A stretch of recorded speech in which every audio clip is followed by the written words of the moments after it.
Je suis maman d'une petite fille de 10 mois que j'ai eue toute seule grâce à une PMA faite en Espagne. La grossesse, l'entretien du foyer, la reprise du boulot, les pleurs du bébé, trouver une place en crèche, tout ça j'ai dû le faire seule et je vais vous parler de mon expérience. En 2019, j'ai fait les examens, de voir où en était un petit peu ma fertilité. Et puis en 2020, il y a eu le Covid, les confinements. Et là, je me suis dit, mais j'arriverai jamais à rencontrer quelqu'un, ça va être compliqué. Et même si je rencontre quelqu'un, j'ai pas envie de mettre la pression, etc. à cette personne. Et moi, j'avais pas envie de passer à côté de mon rêve d'être maman un jour. J'en avais envie et trouver un homme, ça j'ai tout le temps. On verra plus tard. C'était pas légal à ce moment-là en France d'entamer des démarches pour avoir un enfant seul. Et donc j'ai pris contact avec la clinique espagnole en juillet 2020. Et je suis tombée enceinte en avril 2021. Là, typiquement, moi, j'étais seule déjà quand je souffrais physiquement. C'est vrai que voilà, la nuit, quand on est un petit peu angoissé, quand on se pose des questions, j'ai des amis, j'ai de la famille, mais c'est quand même pas pareil que d'avoir un conjoint qui est aux petits soins. Mais après, pour tout ce qui est logistique au quotidien, les courses, je me les faisais livrer. Et puis tout le reste, je prenais mon temps. Ça m'a pas perturbée outre mesure. En fait, j'étais préparée à ça. Déjà au quotidien, je vis seule depuis des années. Je veux dire, je suis une fille débrouillarde, autonome. Je demande très peu d'aide autour de moi. Là, c'est vrai que j'aurais eu peut-être envie ou besoin d'un soutien émotionnel, peut-être, ou de quelqu'un qui partage les mêmes angoisses que moi à ce moment-là. Et quand elle va pleurer énormément, elle s'égosille pendant des heures et que je me dis, j'ai l'impression de ne pas avoir la réponse, quoi. Là, pour moi, c'est très dur moralement, plus parce que j'ai l'impression de ne pas savoir répondre à ses besoins. Là, dans ces moments-là, pour moi, c'est compliqué. Le plus dur, quand on élève un enfant seul, c'est, je pense, de jamais avoir de relais. Pendant que moi, je lui donne son bain, ou que je la change, ou que je lui donne son biberon. Pendant ce temps, mon repas ne se fait pas, mon linge ne se fait pas, ma lessive ne s'étend pas, les courses ne se font pas seules, le balai, l'aspirateur, je sais pas, les factures, enfin, toute la logistique d'un foyer, finalement. Et donc, oui, ça fait une charge mentale assez importante. C'est ça qui est difficile, en fait. Les pleurs la nuit. J'ai jamais fait des super nuits d'une traite, ça n'existe pas, en fait, chez moi depuis toujours. Donc, finalement, me réveiller la nuit, j'avais l'habitude, c'est pas tellement ça le plus difficile. Après, quand elle pleure, parce qu'elle est malade, et notamment la dernière fois elle était malade et moi aussi j'étais malade, et là ça devenait difficile à gérer en fait. Évidemment tu l'as fait passer en premier et puis toi tu vois plus tard. Elle a que moi.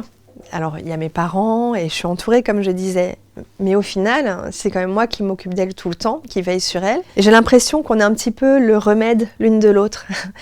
Quand elle va pas bien, je sais que voilà, il suffit que je la prenne dans mes bras, tout de suite elle s'apaise. Et moi finalement c'est pareil, elle se rend pas compte, mais du haut de ses 10 mois, elle m'apporte déjà énormément de choses. Moi c'est un moteur pour moi, ma fille. Ça donne du sens à tout. Je suis très contente de l'avoir juste pour moi, très égoïstement. Après je pense que la fusion qu'on a et l'amour qu'on a l'une pour l'autre auraient été exactement les mêmes. C'est juste qu'elle aurait connu ça peut-être en double. C'est l'avantage aussi d'être seule. C'est que du coup je me dispute avec personne le soir, que je prends mes décisions seule et que donc tout est très fluide et très zen à la maison. Que ce soit trouver une assistante maternelle ou une crèche, c'est un vrai parcours du combattant. J'ai eu beau l'expliquer à la mairie de ma ville en disant, enfin je sais pas s'il y a des priorisations dans les dossiers, je dis pas que j'ai droit à un passe-droit, mais en tout cas je me posais la question en tant que maman solo, sachant que j'ai vraiment aucun recours, est-ce qu'il y a quelque chose quoi? Et en fait pas du tout. Et au final j'ai trouvé une place dans une micro-crèche privée via mon entreprise en fait. Pleure pas ma biche, sinon moi aussi je vais pleurer après.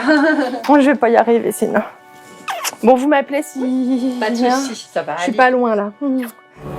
J'écoute.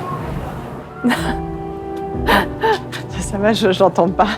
Heureusement. Le retour au travail, forcément, ça a été difficile. Elle me manquait, quoi, viscéralement, physiquement. Et puis après, on s'y fait. Au final, ça fait quand même du bien de reprendre une activité, de prendre l'air, de voir des gens, des adultes, enfin, de retrouver un petit peu sa vie à soi. Elle a ce livre depuis peu de temps. Et donc il est chouette, c'est sur voilà, une maman qui dépose son bébé à la crèche le matin. Mais ça se finit sur le papa qui vient chercher son bébé. Et ça, quand il y a ça, là pour moi, c'est... En fait, ça me remet face à une réalité que parfois j'oublie.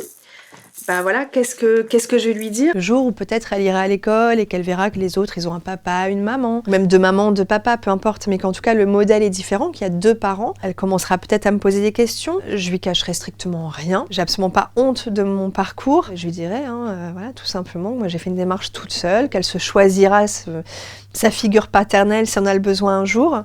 Peut-être que je rencontrerai un compagnon d'ici là, qu'il y aura une famille encore plus grande, je ne sais pas, mais je veux vraiment pas créer de tabou parce que c'est justement quand il y a des silences, des non-dits, que ça peut générer des inquiétudes ou des fantasmes, des choses un peu difficiles pour la construction de l'enfant. J'ai l'impression que j'ai encore plein d'amour à donner, donc soit que à Iséa, soit encore à plein d'autres. Et même si je trouve pas de partenaire, je sais pas si c'est possible, mais envisager le même donneur pour qu'elle ait vraiment un frère ou une sœur à 100%, tu vois, j'aimerais bien.